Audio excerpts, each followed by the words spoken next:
dalam yaitu minggu yang terakhir dari pembahasan sepanjang bulan Juni ini, yaitu kita berbahas mengenai Immanuel.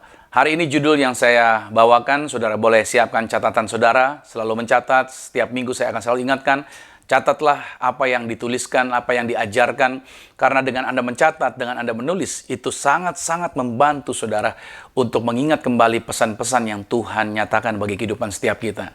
Dan hari ini judul yang saya bawakan berbicara mengenai worry free. Ya, worry free. Yang terambil di dalam Yehezkiel pada pasal 47. Ayat yang pertama sampai dengan ayatnya yang ke-12. Saya bantu bacakan buat saudara. Kemudian ia membawa aku kembali ke pintu bait suci, dan sungguh ada air keluar dari bawah ambang pintu bait suci itu, dan mengalir menuju ke timur. Sebab bait suci juga menghadap ke timur. Dan air itu mengalir dari bawah bagian samping kanan dari bait suci itu, sebelah selatan mezbah. Lalu diiringnya aku keluar melalui pintu gerbang utara, dan dibawanya aku berkeliling dari luar menuju pintu gerbang luar yang menghadap ke timur. Sungguh, air itu membual, artinya banyak keluar dari sebelah selatan. Sedang orang itu pergi ke arah timur dan memegang tali pengukur di tangannya. Ia mengukur 1000 hasta dan menyuruh aku masuk dalam air itu, maka dalamnya sampai di pergelangan kaki. Mari lihat ayat yang keempat. Ia mengukur 1000 hasta lagi dan menyuruh aku masuk sekali lagi dalam air itu, sekarang sudah sampai di lutut. Oke. Kemudian ia mengukur 1000 hasta lagi dan menyuruh aku ketiga kalinya masuk ke dalam air itu, sekarang sudah sampai di pinggang. Ayat yang kelima.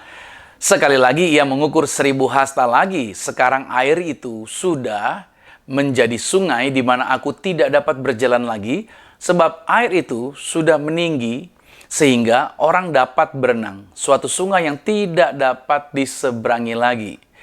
Lalu ia berkata kepadaku, sudahkah engkau lihat, hai anak manusia? Kemudian ia membawa aku kembali menyusur tepi sungai. Dalam perjalanan pulang, sungguh sepanjang tepi sungai itu ada amat banyak pohon di sebelah sini dan di sebelah sana. Ia berkata kepadaku, sungai ini mengalir menuju wilayah timur dan menuju ke Araba Yordan, dan bermuara di Laut Asin. Air yang mengandung banyak garam, dan air itu menjadi tawar. Sehingga kemana saja sungai itu mengalir, segala makhluk hidup yang berkeriapan di sana akan hidup. Ikan-ikan akan menjadi sangat banyak, sebab kemana saja air itu sampai, air laut di situ menjadi tawar, dan kemana saja sungai itu mengalir, semua di sana hidup. Maka penangkap-penangkap ikan penuh sepanjang tepinya, mulai dari En-Gedi sampai En-Eglaim. Daerah itu menjadi penjemuran pukat, dan di sungai itu ada berjenis-jenis ikan, seperti ikan-ikan di laut besar, sangat banyak. Tetapi rawa-rawanya dan paya-payanya tidak menjadi tawar, itu menjadi tempat mengambil garam. Pada kedua tepi sungai itu, tumbuh bermacam-macam pohon, buah-buahan yang daunnya tidak layu dan buahnya tidak habis-habis. Tiap bulan ada lagi buah yang baru, sebab pohon-pohon itu mendapat air dari tempat kudus itu. Buahnya menjadi makanan dan daunnya menjadi obat. Bapak Ibu Saudara kasih Tuhan, ini merupakan minggu terakhir di bulan Juni. Dan minggu depan kita memasuki bulan Juli. Nah, artinya kita sudah melewati 6 bulan atau setengah tahun perjalanan di tahun 2021. Ini merupakan anugerah dari Bapa yang membuat kita bisa melewati setengah perjalanan di tahun ini. Dan kabar baiknya adalah penyertaan Tuhan tidak pernah berhenti dan tidak memiliki masa berlaku atau tidak ada kadaluarsanya. Walaupun kita saat ini kita sedang berhadapan dengan second wave. Iya, gelombang kedua dari situasi pandemi yang sedang kita hadapi. Tetapi Tuhan berjanji akan terus menyertai setiap orang percaya sampai selama-lamanya. Itulah sebabnya Sang Mesias dijanjikan dengan sebutan yaitu Immanuel yang kita bahas sepanjang bulan Juni ini. Nah, oleh sebab itu saudara, kita tidak harus menjadi gelisah seperti orang dunia gelisah. Goncangan, pergumulan, persoalan memang akan selalu ada dan akan selalu terlihat. Tetapi bersama Yesus ada jaminan bahwa kita akan menikmati kehidupan yang sesungguhnya. Nah, pada perikop pembahasan hari ini, Yeskel diberikan suatu penglihatan, yaitu ada air yang mengalir keluar dari bawah ambang pintu bait suci. Penjelasan mengenai penglihatan ini memberikan makna penting bagi perjalanan kehidupan kita, khususnya di tengah situasi yang tidak menentu dan mengkhawatirkan saat ini. Saya teringat perkataan Yesus, yaitu mengenai air kehidupan yang Tuhan sediakan bagi setiap kita. Dalam Yohanes 4 pada ayat yang ke-14 dikatakan begini, jawab Yesus kepadanya, barang siapa minum air ini, ia akan haus lagi. Tetapi barang siapa minum air yang akan kuberikan kepadanya, ia tidak akan haus untuk selama-lamanya. Sebaliknya, air yang akan kuberikan kepadanya akan menjadi mata air di dalam dirinya yang terus-menerus memancar sampai kepada kehidupan yang kekal. Nah, itu artinya, saudara, kita meyakini di sini bahwa kegiatan persekutuan dengan Yesus yang terus-menerus, tanpa putus, itu seperti kita menerima air kehidupan, itu tidak bisa berhenti. Itu harus terus-menerus untuk kita mengalami manfaat-manfaat yang luar biasa. Nah, itu harus kita lakukan secara kontinu agar kita yang percaya padanya dapat memperoleh jaminan kehidupan yang kekal. Karena dalam Yohanes 7 ayat 38 juga dikatakan, barang siapa percaya kepadaku seperti yang dikatakan oleh kitab suci, dari dalam hatinya akan mengalir aliran air hidup. Nah, apabila karunia roh itu diberikan kepada orang percaya, maka mereka akan mengalami hidupnya yang melimpah. Saya berdoa ini terjadi bagi kehidupan setiap kita. Nah, saya percaya bahwa roh Tuhan disediakan agar kita memiliki kehidupan ini. Nah, kemudian air hidup ini akan mengalir keluar. Jadi bukan hanya kita menerima kelimpahan, tetapi itu juga akan mengalir keluar kepada siapa? Kepada orang-orang lain dengan membawa dampak seperti kesembuhan dan lain sebagainya. Karena Yohanes 14 ayat 12 telah memberikan petunjuk akan hal itu, bahwa sebagaimana Yesus bisa melakukannya, kita pun bisa melakukan bahkan hal-hal yang lebih besar lagi. Nah, saudara, air yang mengalir adalah air kehidupan yang berasal dari Yerusalem. Itu melambangkan kemuliaan dan sukacita yang disempurnakan oleh anugerahnya. Nah, kebanyakan penafsir menyatakan bahwa air tersebut melambangkan Injil Kristus yang keluar dari Yerusalem dan menyebar luas ke negeri-negeri di sekelilingnya. Air ini juga bisa berbicara mengenai karunia-karunia dan kuasa Roh Kudus yang menyertai Injil Kristus, di mana semua karunia dan kuasa Roh Kudus Injil itu tersebar luas dan tergenapi semuanya ketika Injil telah berhasil diberitakan di seluruh Yudea dan Samaria, bahkan sampai ke ujung-ujung bumi. Artinya berita firman itu sampai ke tempat-tempat pelosok, sampai ke tempat-tempat terpencil. Oleh sebab itu, dengan kejadian pandemi ini, sebenarnya saudara bisa lihat bahwa justru Injil menyebar sampai ke pelosok-pelosok, yaitu ke tempat-tempat yang mungkin tidak terjangkau. Tetapi saya percaya bahwa Injil menjangkau semua orang di lokasi manapun juga. Saudara, seringkali Tuhan menyatakan pikiran dan kehendaknya kepada umatnya, itu tidak dia berikan secara sekaligus gitu, saudara. Keseluruhan setiap petunjuknya. Namun, Tuhan memberikan petunjuknya secara bertahap. Sebagaimana Yehezkiel, dia dibawa masuk terus lebih jauh ke dalam air sungai tersebut. Tidak serta-merta dia langsung dibawa ke tempat dalam, tapi ada tahapan yang dijalani oleh Yehezkiel. Nah, mungkin kita bertanya mengenai situasi ini. Tuhan, kapan ya selesainya? Berapa lama lagi kami harus mengalami situasi ini? Apa yang harus kami lakukan ya Tuhan? Nah, saudara, Tuhan bukanlah pribadi yang diam, nggak bersuara, nggak berbicara, atau sebaliknya, Tuhan juga bukan Tuhan yang langsung membukakan semuanya di awal sekaligus. Karena saya membaca Alkitab dalam peristiwa Abraham, dalam peristiwa Yusuf, dalam peristiwa Musa, dalam peristiwa Daud, Daniel, dan para nabi, itu semuanya dibukakan secara bertahap, tidak langsung semuanya di depan. Ini adalah cara Tuhan untuk mempersiapkan kita dalam menghadapi setiap momen, makanya dia buka bertahap, agar kita bisa menghadapinya setiap momennya. Ada stepnya, ada fase-fasenya, serta itu melatih kepercayaan kita kepada Tuhan. Coba bayangkan seandainya Yusuf diberitahukan semuanya secara langsung, dari awal sampai dengan akhir, maka kemungkinan untuk dia bisa menyelesaikan, untuk menjalani semuanya, itu akan menjadi mustahil. Nah, sebagaimana kalau kita membaca sebuah buku, kita harus menyelesaikan chapter 1 untuk bisa memahami isi daripada chapter 2 dan seterusnya. Nah, saudara, di dalam proses ini itu akan melibatkan banyak latihan yang justru akan memberikan penambahan kemampuan yang mungkin pada awalnya kita tidak pernah menduganya. Saya sudah pernah sampaikan, saya nggak pernah menduga untuk saya bisa berdiri hari ini menjadi pembicara firman Tuhan atau bisa bicara di depan Anda melalui kamera seperti hari ini. Nggak ada orang di depan saya. Secara saya melalui siaran online televisi ini, nggak ada penonton, nggak ada jemaat. Tapi bagaimana saya bisa berinteraksi dengan Anda? Nah, ini suatu latihan, suatu penambahan kemampuan, suatu bagian proses.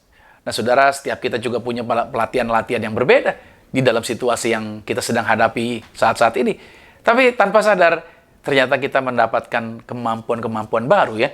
Ada penambahan-penambahan yang selama ini mungkin kita tidak pernah menduga, mungkin kita tidak pernah berpikir sebelumnya. Saudara, Yeskel dibawa untuk diperlihatkan, yaitu dari mana sumber mata air tersebut. Dia diperlihatkan akan sumber mata air, yaitu dari bagian samping kanan bait suci, yaitu dari sisi selatan mesbah. Dan air yang mengalir itu dikatakan penuh melimpah. Ini menandakan bahwa dari Yerusalem tempat bait suci, yaitu dari Sion, dikatakan keluar pengajaran dan firman Tuhan. Saya meyakini itu bahwa dari Sion itu keluar pengajaran dan firman Tuhan. Karena bait Allah terletak di Yerusalem, itu di Bukit Sion.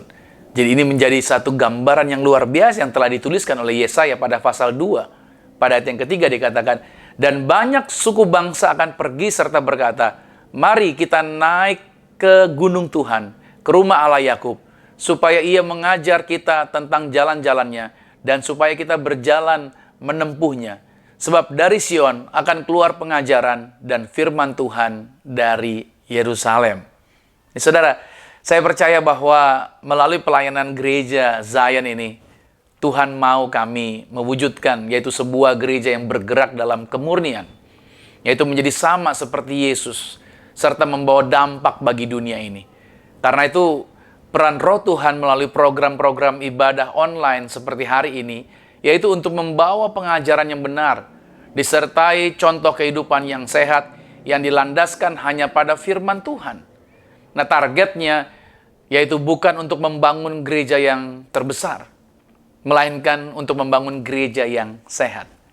Saudara, besar atau kecil itu berbicara hanya kuantitas. Tetapi gereja yang sehat itu berfokus pada kualitas kerohanian. Itu menjadi pemahaman yang penting. Dengan demikian, umat Tuhan akan menjadi umat Tuhan yang dewasa di dalam kerohanian. Yang selalu bergantung pada Tuhan, bukan bergantung pada manusia, bukan bergantung pada institusi. Sehingga proses pemuritan akan terus berjalan turun-temurun sesuai dengan perintah yang Tuhan sediakan. Nah, ketika para rasul di loteng Yerusalem, mereka dicurahkan Roh Tuhan. Dan ketika Roh Kudus memperlengkapi mereka dengan karunia lidah, itu membuat mereka mampu membawa air hidup ini kepada segala bangsa.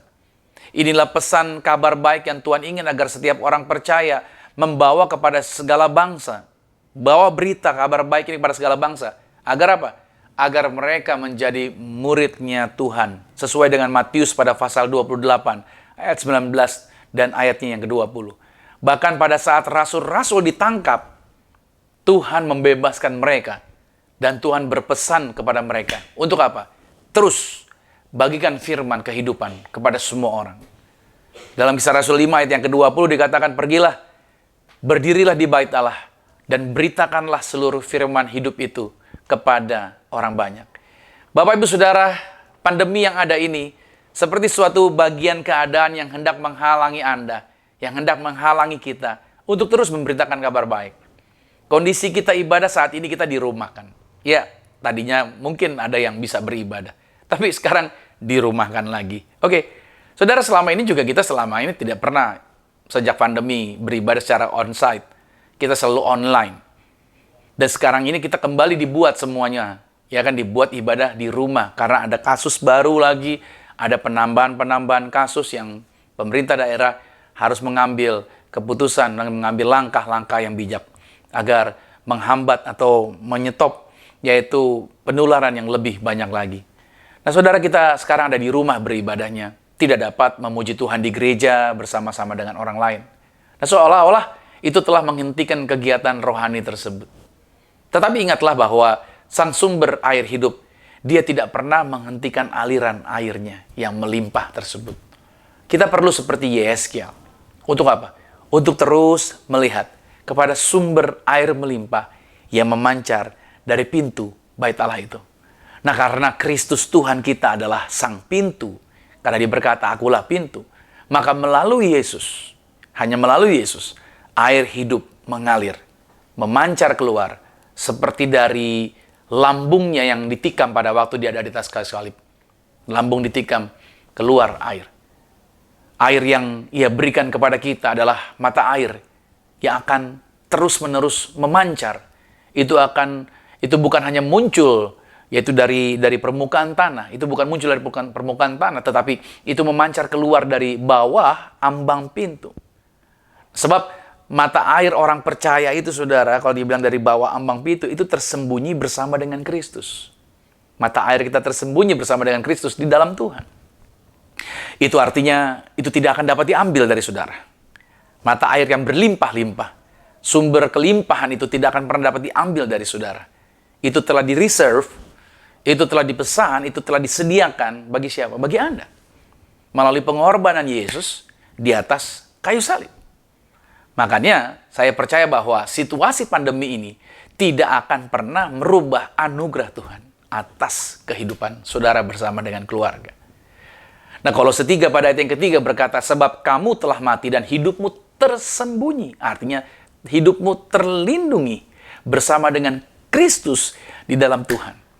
Jadi saudara, Anda jangan menjadi orang yang gelisah. Jangan menjadi orang yang gentar dengan berita yang ada.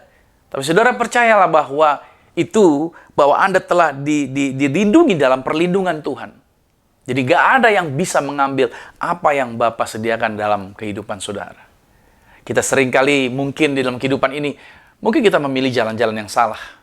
Dalam pengalaman kita, coba kita ingat kembali, mungkin kita telah banyak memilih jalan yang salah, membuat akhirnya masa lalu menumpuk dengan berbagai pengalaman yang menyakitkan, seolah semua itu telah menggelayuti perjalanan kehidupan kita. Nah, melalui apa yang dilihat oleh Yehezkiel ini, yaitu air yang melimpah sesuai dengan Yohanes 10 pada ayat yang ke-10, Yesus datang untuk memberikan kelimpahan kepada saudara. Ini berarti persediaan Tuhan bagi masa depan Anda selalu tersedia berlimpah. Katakan amin, saudara. Mari lupakan yang lalu, relakan mereka, dan tanggalkan semua beban Anda. Sebab Bapa memiliki kelimpahan berkat dan pertolongan bagi Anda beserta dengan keluarga Anda.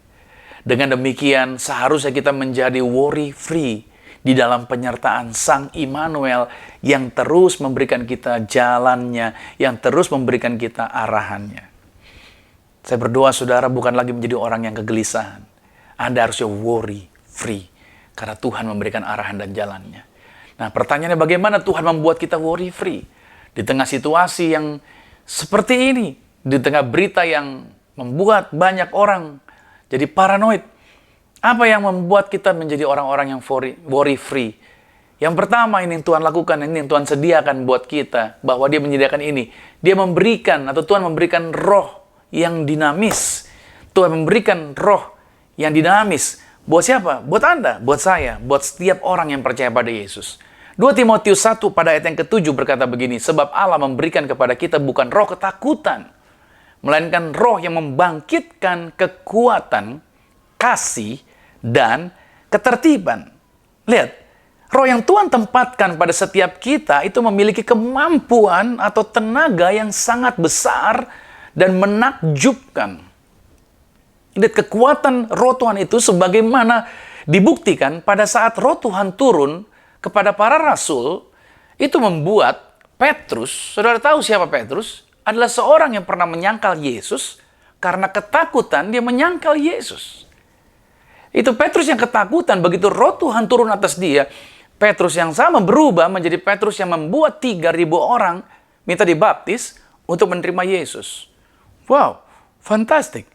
Itu saya katakan tadi bahwa gambaran Yehezkiel dibawa masuk sampai 4 kali ke dalam air dalam ukuran per 1000 hasta, setiap kali dia akan masuk ke dalam air, itu mulai dari kedalaman semata kaki, terus bergerak selutut, terus naik lagi sepinggang, terus sampai akhirnya ia tidak dapat berjalan lagi dalam air tersebut yang sudah menjadi sungai air kehidupan. Itu berarti, saudara, bahwa anugerah Allah dalam jiwa kita, roh yang ditempatkan dalam diri kita, itu tidak pernah statis. Oke, spirit yang Tuhan taruh di dalam kita itu terus bergerak maju sampai membawa kita kepada kesempurnaan. Dia akan terus membawa Anda, terus mengubahkan kehidupan saudara untuk menuju yang namanya kesempurnaan. Karena memang bagian roh Tuhanlah yang bisa menyempurnakan Anda dan saya. Jadi, jangan pernah biarkan, saudara, jangan pernah biarkan iblis berbisik dan mulai menghakimi seolah-olah Anda tidak mungkin menjadi seorang yang lebih baik. Roh Tuhan tidak pernah kurang kemampuan dan kuasa untuk membawa Anda lebih baik dan lebih baik lagi dari sebelumnya, lebih baik lagi dan lebih baik lagi. Dia tidak pernah putus asa. Roh Tuhan akan selalu membuat Anda lebih baik dan lebih baik lagi. Roh Tuhan tidak pernah menghakimi Anda. Roh Tuhan tidak pernah menjatuhkan Anda. Roh Tuhan tidak pernah menakut-nakuti Anda. Nah, saudara, proses kemajuan ini pasti akan terjadi di dalam kehidupan Anda. Pada saat Anda mau terus masuk dalam aliran air kehidupan seperti Yeskiel tadi. Oke, izinkan roh Tuhan membawa Anda masuk. Terus bertahap, terus masuk. Terus lebih dalam, terus lagi berjalan bersama dengan Dia.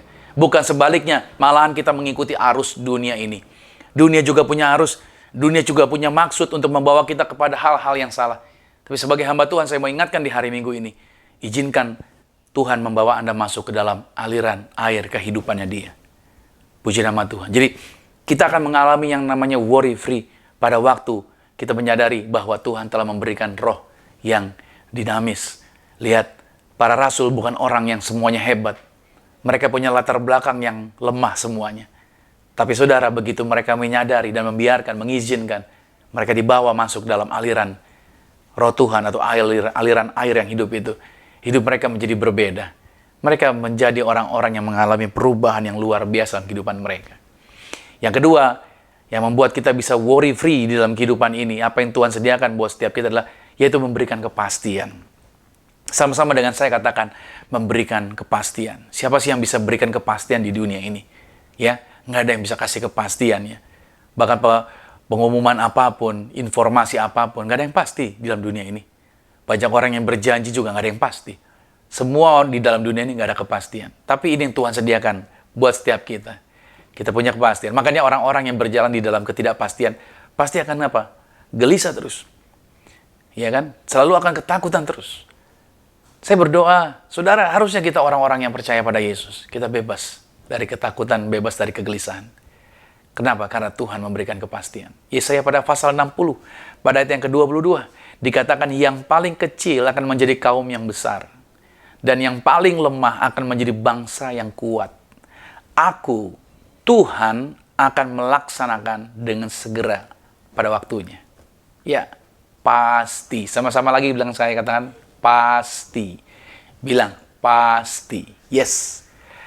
Kita mungkin memulai sesuatu dengan hal yang kecil. Ya, namun dari kitab Yeskiel ini dinyatakan bahwa permulaan yang kecil tidaklah selamanya demikian itu akan terus kecil, tetapi itu akan bertambah secara bertahap. Itu akan bertambah.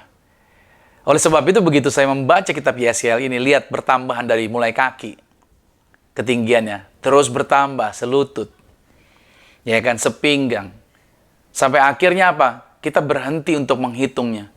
Kita berhenti untuk mengukurnya. Kenapa? Karena berkat Tuhan itu nggak bisa diukur. Begitu luar biasanya, begitu besarnya, begitu hebatnya. Apa yang disediakan buat setiap kita. Karena jumlahnya terus bertambah setiap hari. Dari hal kecil, seperti biji sesawi mungkin. Kalau saya melihat permulaan yang saya mulai di dalam melayani Tuhan, hanya kecil saja. Tapi Alkitab berkata, asal kau punya iman sebesar biji sesawi. Itu yang saya mulai, sebesar biji sesawi. Dan ternyata itu tumbuh menjadi sebatang pohon besar di mana burung-burung besar bisa bertengger di sana. Saudara, Tuhan tidak tertarik dengan kemegahan. Tuhan tidak tertarik dengan kemewahan. Karena Tuhan selalu memulainya dari hal yang sederhana. sederhana. Ya, Tuhan memulai dari kesederhanaan. Karena Yesus pun lahir di dalam kesederhanaan. Jadi Tuhan bukan mencari kemewahan. Kita yang pengen mewah, saudara. Kita yang pengen fantastik. Kita yang pengennya bombastis. Kita yang pengennya wah. Kita yang pengennya megah. Tapi Tuhan mulainya dari sebuah kesederhanaan. Nah, oleh sebab itu kalau saudara harus pahami, saya suka membaca tulisan, ada seorang hamba Tuhan menuliskan begini, the way to up is down. Jadi saudara, kalau kita saat ini mulai dari sesuatu yang kecil, tidak selamanya Anda kecil. Tidak selamanya Anda selalu berada di bawah. Pada waktunya, sesuai dengan firman Tuhan yang tadi kita baca, Tuhan pasti akan mengangkat Anda. Yang perlu kita lakukan, jangan berdiam. Terus bergerak maju. Terus maju. Seperti Yeskiel tadi. Terus maju. Sambil terus mendengarkan arahan dari firman Tuhan. Iya. Nah, banyak orang seringkali dia nggak mau maju. Ya kan? Atau mungkin dia maju tapi tanpa mendengarkan arahan. Makanya saya kasih tahu, kehidupan anak-anak Tuhan tidak pernah bisa lepas dari arahannya Tuhan. Dari pimpinannya Tuhan. Jangan pernah Anda hanya mengandalkan, yaitu pengalaman, jangan hanya mengandalkan apa kata orang, jangan hanya mengandalkan informasi-informasi yang secara ya kita mudah dapatkan dari media dan lain sebagainya, tetapi belajar untuk dengar-dengaran dengan arahan dan firman Tuhan. Maka saudara akan bisa memiliki bagian, saudara akan dibuat Tuhan semakin naik, dan Tuhan akan buat semakin hebat di dalam kemuliaannya Tuhan. Sehingga kita tidak bisa berkata bahwa itu karena saya, tapi semuanya karena Tuhan. Ya, penyertaan Tuhan itu luar biasa ya. Amin. Yang ketiga yang membuat kita bisa, Tuhan membuat kita worry free adalah karena Dia memberikan kita kuasa. Oke, sama-sama katakan, Tuhan memberikan saya kuasa.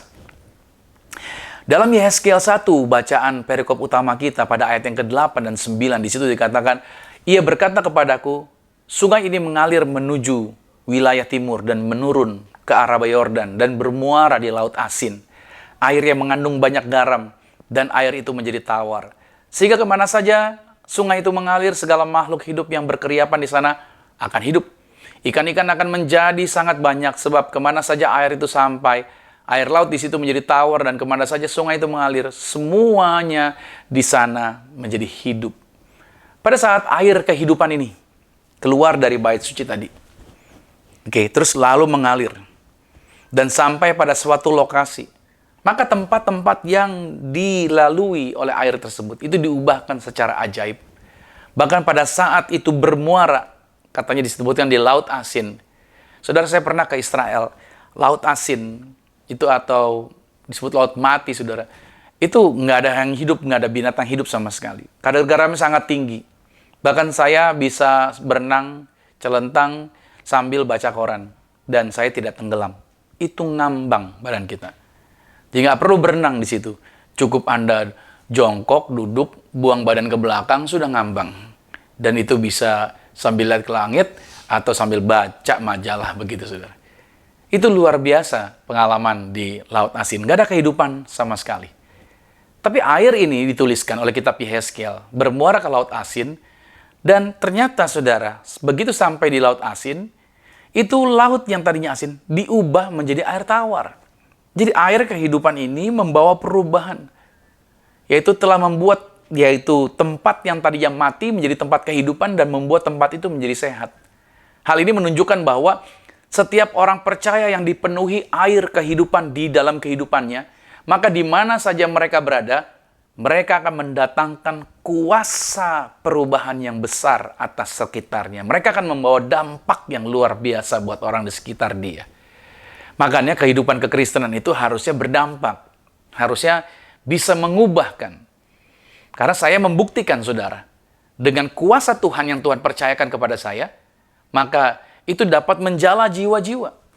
Karena di dalam Yeskiel dikatakan, itu timbul ikan-ikan di sana. Ketika air asin berubah menjadi air tawar, maka ada kehidupan ikan di sana. Bicara ikan itu bicara jiwa. Nah, saya yakin dan percaya bahwa Tuhan mempercayakan kuasa juga, itu juga menjadi bagian untuk apa? Menjala jiwa-jiwa baru. Saya pernah suatu hari diundang, ini permulaan saya khotbah di Surabaya, di sebuah rumah duka, namanya Rumah Duka Adiasa. Nah, saya melayani khotbah di sana, kedukaan. Begitu saya khotbah, saya menyampaikan, ada keluarga yang di sana juga belum semuanya Kristen, saudara.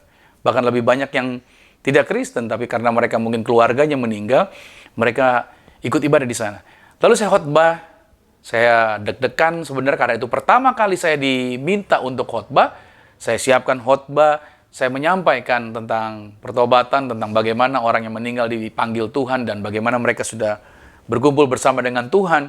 Lalu di akhir sesi khotbah, saya mengadakan altar call yang seumur-umur kata orang ya. Tidak pernah sih di rumah duka ada ibadah altar call, saudara. Tapi saya membuat ibadah altar call.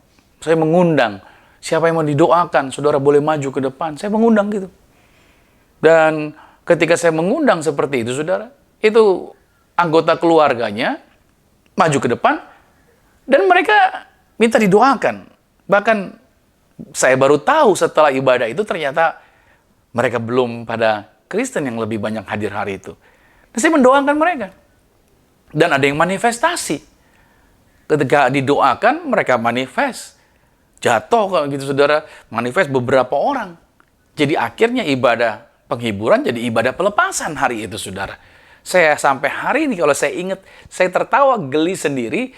Karena kalau saya ingat, iya ya, kenapa di dalam ibadah penghiburan di rumah duka kok bikin ibadah pelepasan gitu. Saya nggak ngerti kenapa, tapi saya percaya Tuhan selalu punya rencananya sendiri.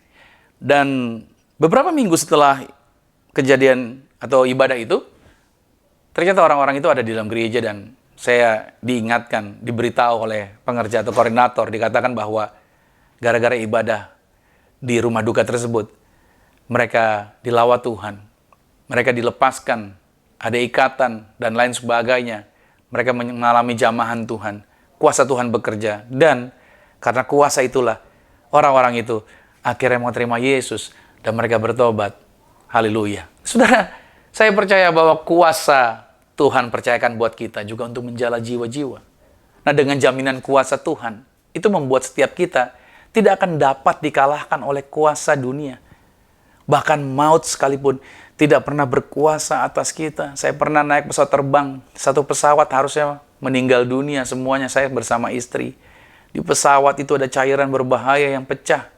Bahan untuk cairan buat ledak tambang kalau nggak salah, saudara, di koran itu dituliskan.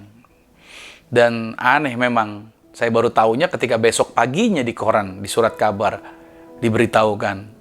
Karena hampir 1 jam kami menunggu bagasi lama sekali. Karena ada peristiwa itu, baru ketahuan. Jadi artinya, saudara, harusnya itu kata orang-orang yang di koran tersebut dituliskan, harusnya ini sudah bisa melubangi pesawat terbang di dalam perjalanan tersebut karena sudah pecah, tertindis oleh barang-barang yang lain. Tapi ternyata itu sepanjang perjalanan benar-benar Tuhan pelihara dan Tuhan jaga. Artinya ya, Tuhan membebaskan saya dari kuasa maut. Maut tidak berkuasa atas saya. Itu makanya saya percaya bahwa Anda dan saya dibekali oleh kuasa oleh Tuhan. Untuk apa sih? Untuk kita menang atas maut. Makanya Paulus berkata di dalam 1 Korintus 15 pada ayat yang ke-54, dan sesudah yang dapat binasa ini mengenakan yang tidak dapat binasa, dan yang dapat mati ini mengenakan yang tidak dapat mati. Maka akan genaplah firman Tuhan yang tertulis, maut telah ditelan dalam kemenangan. Tidak ada maut yang bisa berkuasa buat Anda dan saya. Saudara, saya sudah dijamin. Pun kalau kita meninggal, harus diingat, saudara ya, kita mati bukan karena penyakit.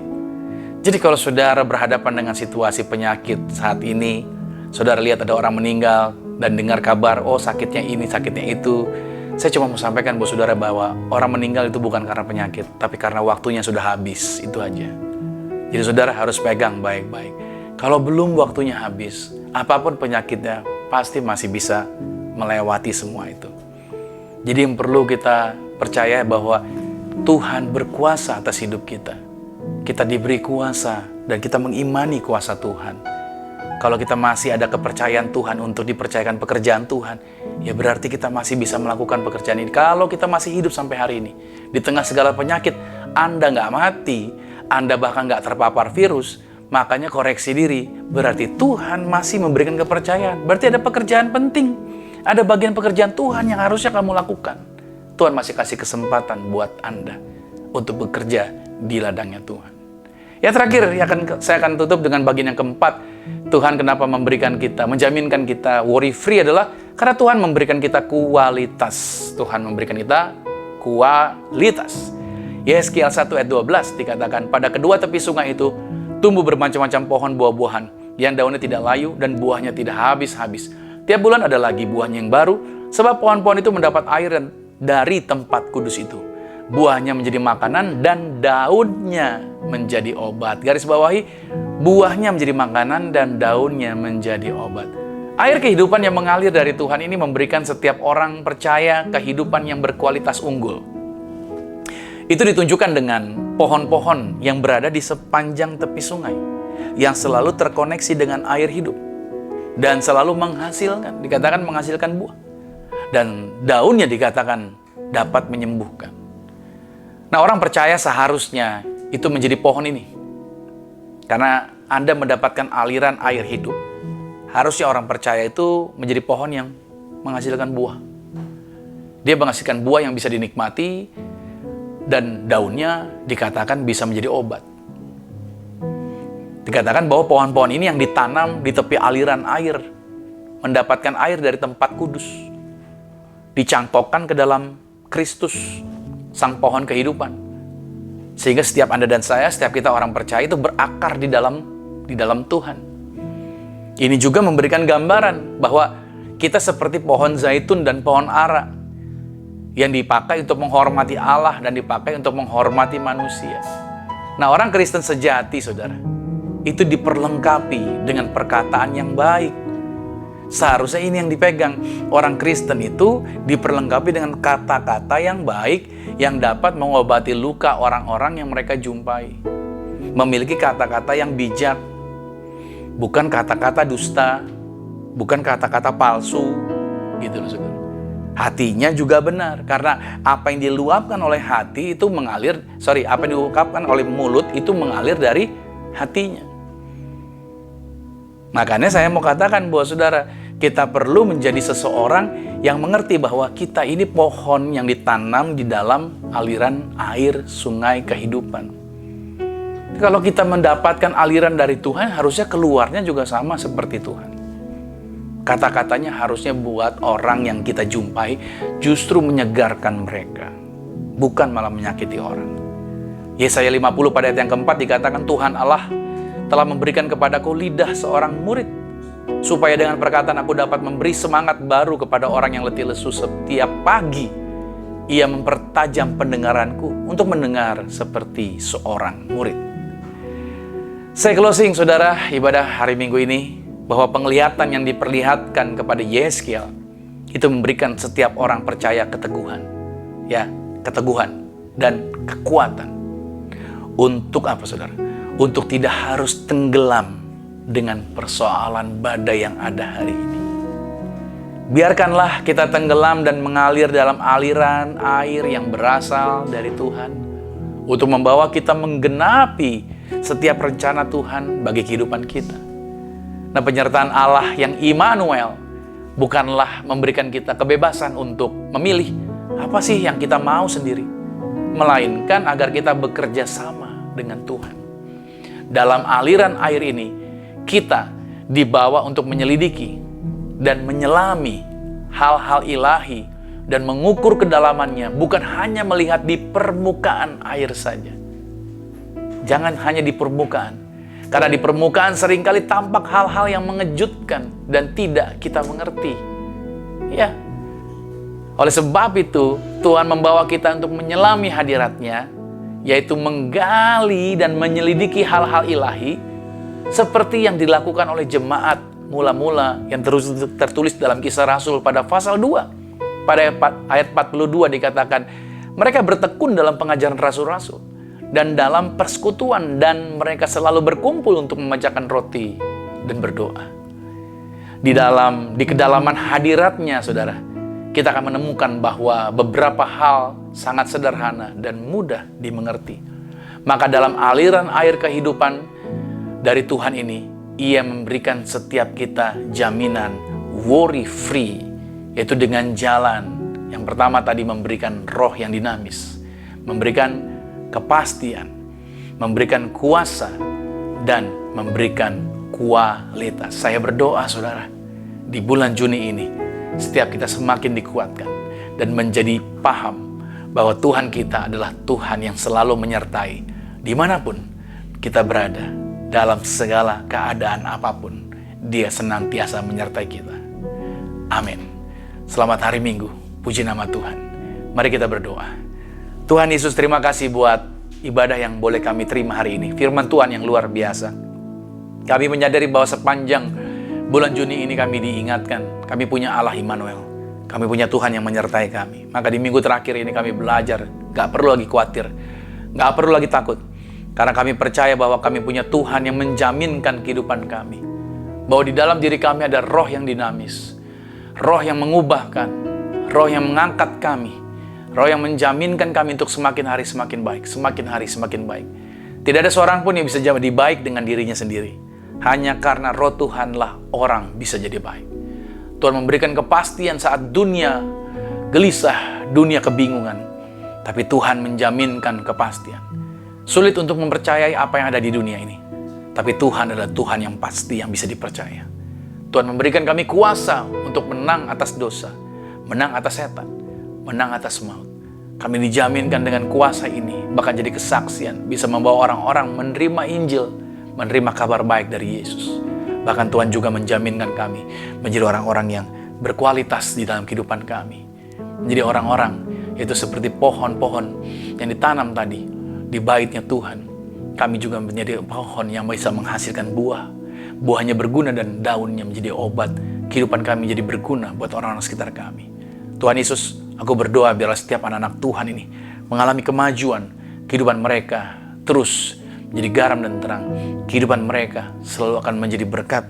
Tujuan-tujuan Kristus terjadi dalam kehidupan kami. Bahwa kami dimurnikan terus. Bahwa kami menjadi pribadi-pribadi yang sama seperti Yesus. Dasarnya adalah firman Tuhan, bukan yang lain. Kami mengejar kualitas kehidupan rohani, menjadi dewasa di dalam Tuhan. Aku berdoa biar setiap anak Tuhan terus didewasakan di dalam kehidupan kerohanian mereka. Maka kalau hari ini, saudara yang baru pertama kali hadir, baru pertama kali mungkin ibadah, baru pertama kali mungkin membuka YouTube channel ini, saudara mau menerima Yesus Kristus sebagai Tuhan dan Juru Selamat saudara. Saya berdoa buat saudara di hari Minggu ini, agar saudara bisa diubahkan, agar saudara hidupnya dijamah oleh Roh Kudus di tempat Anda. Saya berdoa buat saudara, arahkan hati saudara, diizinkan Roh Tuhan menjamahmu untuk saudara diubahkan oleh Tuhan. Bapa, dalam nama Yesus, aku berdoa buat mereka yang hari ini mau menerima Yesus sebagai Tuhan dan Juru Selamat. Hari ini dalam nama Yesus, yaitu mereka buka hati, maka mereka menerima jaminan Roh Tuhan menjangkau, mengubahkan kehidupan mereka. Mulai hari ini, mereka mau menerima Yesus Kristus menjadi Tuhan dan Juru Selamat yang menyelamatkan, yang menjaminkan kehidupan di bumi untuk membawa mereka masuk tinggal di dalam kerajaan surga. Maka aku berdoa dalam nama Yesus, kehidupan mereka diubahkan, kehidupan mereka diberkati, kehidupan mereka mengalami kemajuan. Dan bersama keluarga mereka, Kisah Rasul 16:31, satu orang bertobat, seisi rumahnya pasti diselamatkan. Haleluya. Amin. Terima kasih Tuhan Yesus. Maka berkati juga kalau ada yang sakit hari ini. Aku melepaskan kuasa Tuhan menjangkau mereka. Dalam nama Yesus, kuasa kesembuhan terjadi. Agar setiap mereka mengalami mujizat, dicelikanlah mata mereka untuk melihat karunia Tuhan, melihat anugerah Tuhan, melihat Yesus Kristus. Bahwa firman-Nya tidak pernah berubah. Agar orang-orang ini mengalami mujizat, mereka dipulihkan, mereka mengalami kesembuhan. Agar semakin bergantung kepada Yesus, semakin percaya kepada Yesus, semakin melekat kepada Yesus. Karena kehidupan kami tidak lain tidak bukan hanya karena Yesus yang membuat kami hidup. Juga aku memberkati buat mereka yang telah membantu pelayanan ini. Teman-teman yang terlibat di dalam pelayanan dalam nama Yesus, berkati setiap mereka. Bahkan tangan-tangan mereka yang telah membantu, memberkati di dalam pelayanan gereja Zion Church of Christ. Apa yang mereka korbankan digantikan Tuhan lipat kali ganda. Tuhan berkati setiap mereka. Tuhan kirimkan terus, artinya orang-orang yang terbaik di dalam melayani bersama-sama dengan kami. Kami percaya Tuhan bahwa melalui gereja ini terbit pengajaran firman untuk mengajarkan orang-orang untuk hidup di dalam kebenaran, untuk hidup di dalam kekudusan, melangkah bersama dengan Tuhan Yesus Kristus. Terima kasih Bapa, terima kasih Tuhan Yesus. Maka Aku berdoa buat bangsa ini. Kami percaya bangsa ini bisa melewati situasi yang ada. Kami bisa melewati, dan kami percaya Indonesia menjadi Indonesia yang maju, Indonesia yang diberkati, Indonesia yang luar biasa. Terima kasih Tuhan Yesus. Berkati program-program gereja kami, program gereja Zion Church of Christ. Tuhan berkati senantiasa. Kasih karunia, kuasa Tuhan, kemurahan Tuhan senantiasa terjadi di dalam pelayanan-pelayanan ini. Karena kami percaya Tuhan yang menyediakan bagian pelayanan ini. Gereja ini Tuhan yang punya, Tuhan juga yang menyiapkan segala sesuatunya. Dan kami juga itu akan mengakhiri ibadah ini juga aku serahkan, biarlah sepanjang seminggu ini apa yang anak Tuhan kerjakan diberkati senantiasa. Apa yang mereka targetkan dibuat berhasil. Bahkan kami percaya Tuhan, kasih karunia Tuhan membuat kami bisa melewati bulan Juni ini dengan kuasa, dengan berkat yang luar biasa. Thank you Lord Jesus, terima kasih buat kesehatan Tuhan sudah sediakan buat setiap kami. Saatnya kami akan mengakhiri dan kami akan menerima berkat-berkat Tuhan. Kekasih Kristus, arahkan hati. Aminkan setiap berkat ini menjadi milik setiap kita. Diberkatilah engkau di dalam usahamu. Diberkatilah engkau di dalam pekerjaanmu. Diberkatilah engkau di dalam studi sekolah kuliahmu. Dan diberkatilah engkau di dalam pelayananmu. Apapun yang kau pegang kerjakan di dalam kekudusan, ingatlah perkara ini. Tuhan Yesus Kristus pasti buat engkau berhasil. Diangkat Tuhan kau naik ke atas bukan turun. Jadi kepala bukan ekor. Aku berdoa sepanjang minggu, bulan bahkan tahun ini merupakan minggu, bulan, tahun yang penuh berkat. Agar siapapun tinggal dengan kau pasti diberkati. Keluargamu diberkati, orang tuamu diberkati, saudara-saudarimu diberkati, rumah tanggamu berbahagia. Maka terimalah berkat anugerah dari Bapa di surga, cinta kasih di dalam Yesus Kristus, kekuatan penghiburan di dalam kuasa Roh Kudus, menyertai mengurapi setiap kita mulai saat ini sampai Tuhan Yesus datang, menjemput Anda dan saya, keluargamu dan keluarga aku, kita semua sama-sama menjadi warga kerajaan surga. Yang percaya sama-sama dengan saya katakan, amin. Selamat hari Minggu, sampai jumpa minggu depan, dan Tuhan Yesus Kristus memberkati setiap kita. Amin.